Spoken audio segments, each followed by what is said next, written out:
far as we could, and Minister Willie Aucamp of Forestry, Fisheries and Environment reflected on his first 100 days in office, highlighting both successes and challenges. The recent floods, which caused significant damage to the Kruger National Park, were amongst the challenges that the minister has had to deal with. The minister is committed to restoring the park. It was a huge challenge, but look at where we are now, showing that we can work together, appealing for funding from the private sector, getting funding from the public sector.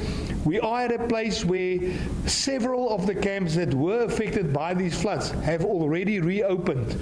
There are camps that will take longer to repair, like for example Letaba camp, but we are on our way to get that camp up and running from the end of May this year, partially, and then by November completely. The minister also expressed concerns over the surge in rhino poaching cases in the park, despite the 16% decline in such cases across the country.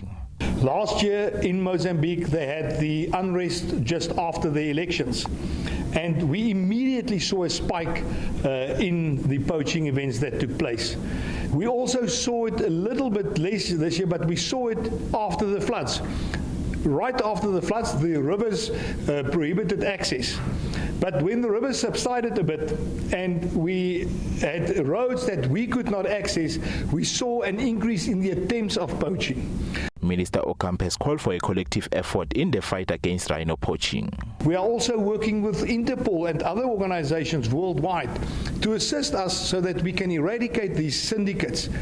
But if we think that we're going to change the cultures of people by appealing to them not to shoot our rhinos, we are wrong. We need to find new ways that we can address this rhino poaching fight and that we can protect our rhinos, because we've only got about 3,000 rhinos left in Kruger and places in South Africa. Aucamp says they are investing more on technology that will assist them in curbing the rhino poaching in the country. Michael Mdluli, SABC News,